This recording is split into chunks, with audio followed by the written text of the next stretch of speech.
Es una novela dura, es una novela incluso devastadora, con personajes cuyos nombres realmente no conocemos.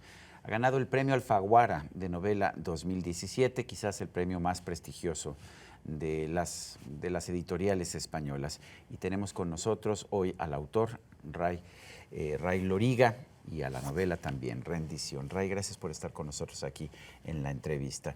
Es, como lo decía yo en la introducción, una novela dura, es una novela que deja de alguna manera un hueco en el corazón. ¿Cómo fue surgiendo? ¿Cómo surgieron sus personajes que a propósito no tienen nombre? Bueno, lo primero, Sergio, agradecerte esta invitación a tu casa, a vuestra casa. Y enhorabuena por los 20 años. 20 años, sí, nos vamos haciendo viejos. Yo acabo de cumplir 25 años de mi primera publicación. O sea, bueno, entonces festejemos juntos. Juntos. ¿Cómo empezó la idea? Pues empezó hace 8 años. De hecho, escribí una novela en medio de esta cosa que no suelo hacer, escribir dos al mismo tiempo y no estar loco, como decía el bolero. Y empezó por la voz del narrador, porque toda la novela está escrita a una sola voz. Y empezó por las primeras páginas y al dar con esa voz anónima, porque él mismo no dice su nombre y no dice el nombre de su país, ni define qué guerra. Sí, pero hay una guerra, efectivamente. Hay una guerra, hay un tiempo que no se describe, todo sucede en un... Y un hijo que está en la guerra, un hijo soldado. Tiene dos hijos en la guerra, 2 hijos soldados de los que no tienen noticias, ni él ni ella, que es su esposa.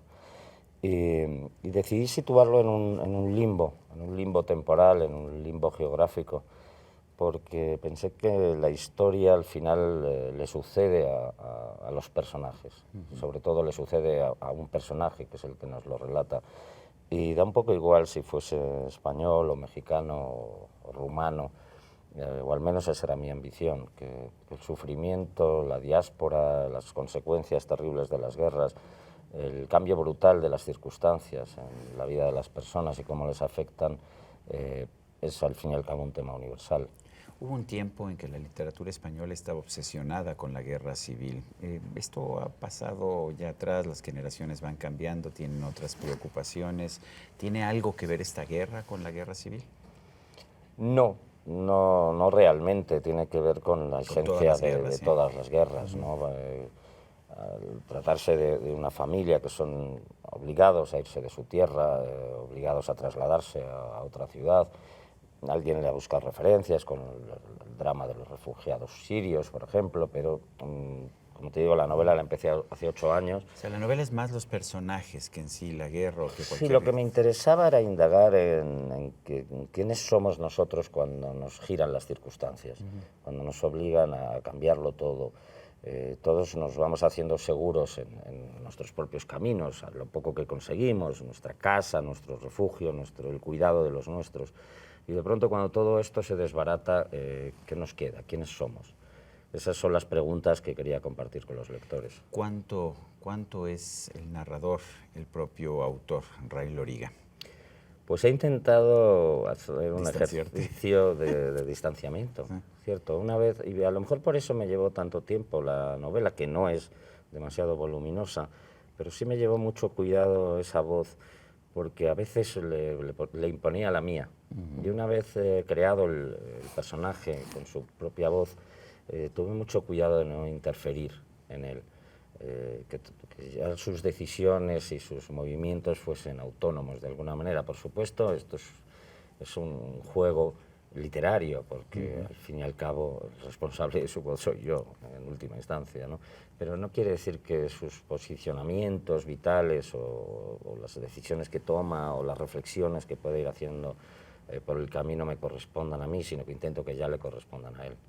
También hay un sentido de incomunicación, el gobierno prohíbe las comunicaciones, esto hace que la gente deje de saber qué pasa con los hijos soldados, qué pasa con el resto del país. Hay una especie de sensación de soledad, cuéntanos. Sí, se van quedando aislados, ¿no? Se supone que la guerra en la que están, su bando, fuese cual fuese, no es el que va ganando. Y todo eso va haciendo un efecto dominó, ¿no? En principio, el mismo pueblo, la comarca en la que viven, se va deshaciendo por el miedo, por las sospechas, por la delación. y todo esto les va afectando. Los dos personajes protagonistas, él y ella, resisten más o menos aislados de la situación hasta que la situación les vence, hasta que las bombas caen cada vez más cerca de su casa y hasta que son obligados a quemar su propia casa, donde han crecido. ¿Qué tanto resiste una relación personal hombre-mujer en estas circunstancias? Eso es lo que también otro de los aspectos que me interesaba más indagar, ¿no? De hecho, ellos dos al principio de la novela están prácticamente distanciados, desolados. Los dos comparten solo la angustia de esos hijos de los que no tienen noticias, no saben si están vivos o están muertos. Y lo que les vuelve a unir es la aparición de un niño que es pivotal en la historia y capital en toda la novela, un niño que llega herido por el bosque, que es mudo, del que no saben ellos mismos de qué bando viene, cuál es su circunstancia, y deciden cuidarlo inmediatamente, curarlo, luego cuidarlo y luego ayudarle hasta que realmente deciden adoptarlo, sin pedir permiso a nadie. Simplemente fingen que es un sobrino, un familiar lejano, y en medio de las sospechas del pueblo, de dónde puede haber salido, deciden cuidar de este niño, y de esa manera los dos vuelven a reactivarse como pareja. ¿Persiste la generosidad de alguna forma? ¿Persiste el volcarte hacia otra persona? Yo creo que incluso el egoísmo y la necesidad de cuidar, de cuidar de algo, no tanto por generosidad a lo mejor, o las dos causas se mezclan, sino por una necesidad propia de ser útil a algo, de proteger, de dar amparo. Y eso les reactiva a ellos otra vez como pareja, incluso amorosamente, incluso en sus propias relaciones. Siento que es una novela de soledades. Tenemos todos estos personajes, cada quien viviendo en su soledad. ¿Lo interpreto de forma correcta? Bueno, sí, porque además el personaje principal se va quedando el narrador se va quedando cada vez más solo, ¿no? Y quizá porque al mundo que le llevan después, que es una sociedad en teoría mejor, una sociedad de progreso, una sociedad que sería como un futuro idóneo y perfecto. Que me recuerda también la transición de la guerra civil al nuevo orden allá. Puede ser, pero ya te digo que no pretende ser. No pretende ser en absoluto una metáfora de la guerra civil, entre otras cosas porque yo nací en el año 67 y la guerra civil... Porque si has escrito tanto que... Sí, y bueno, y se sigue escribiendo, y aparte es lícito que se haga, ¿no? Pero en mi caso vengo de una generación totalmente harta un poco del tema de la guerra civil, y de una generación que nos tiramos de cabeza al rock and roll, a las películas extranjeras, no solo americanas, al cine francés, a la Nouvelle Vague, queríamos ampliar los horizontes, ¿no? Entonces, a mí es un tema que quizá permea de alguna manera, pero yo creo que más el sentido general de todos los conflictos. ¿Desde un principio quisiste que tu narrador no tuviera nombre o te fue siendo difícil darle un nombre y darle una personalidad? No, estaba desde el principio, porque algo que he intentado, siempre hablo de lo que intento en los libros, es el lector el que me dice luego lo que he conseguido o no he conseguido.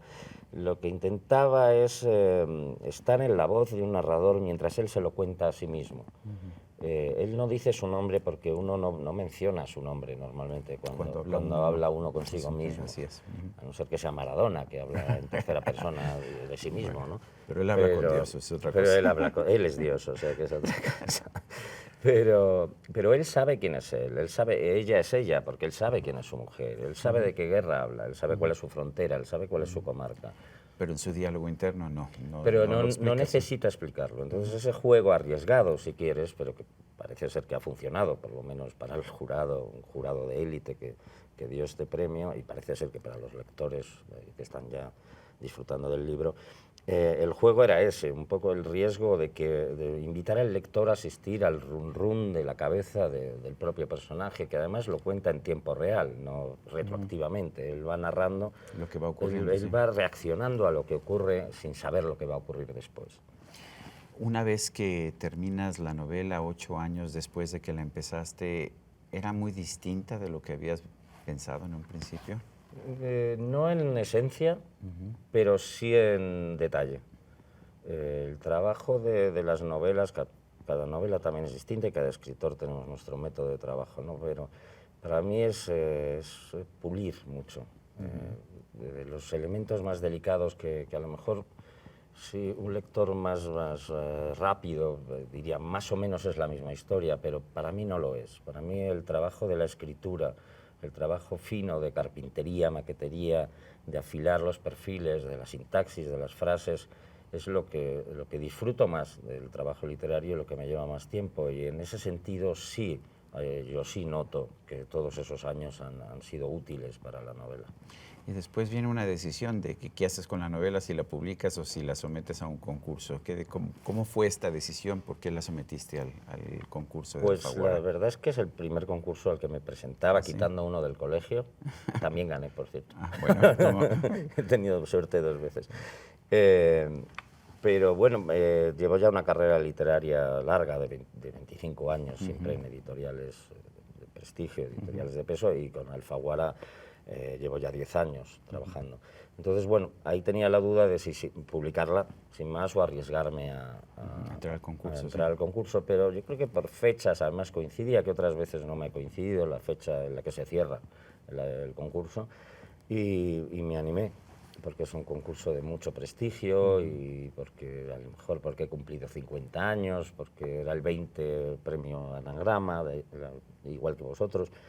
Y pensé, a lo mejor todas estas cifras confluyen y sale bien, y salió bien. El premio Alfaguara, ¿no? Sí. Una vez que se toma la decisión, ¿cómo te comunican que has ganado el premio Alfaguara? Pues es un proceso, porque se presentan 655 novelas, me parece que fueron este año, cada año la cifra varía. Sí, de toda es un premio que atrae a muchísimos autores. Además, a muchos autores de toda nuestra lengua. Pues hay una selección, que evidentemente un proceso muy largo de filtros de todas estas novelas, y al final llegan 6-7 finalistas. ¿Sabías que eras finalista? Sí, eso te lo avisan, y aparte tienes que firmar un acta y un permiso, etcétera. Y yo hasta ahí no me había puesto nervioso, pero ya una vez que sabes que estás entre los finalistas ya te empiezas a poner más nervioso, y he de decir que, aunque llevo muchos años de oficio, la última noche fue bastante angustiosa. Sí. Y a las 9 de la mañana recibí una llamada de Elena Poniatowska. Ray Loriga, autor de Rendición, ganador del Premio Alfaguara de Novela 2017. Gracias por esta conversación. Muchísimas gracias. Y a usted, amigo televidente, que hace posible este programa, se lo agradezco también. Esto es todo por hoy, pero no se le olvide. Nos vemos la próxima.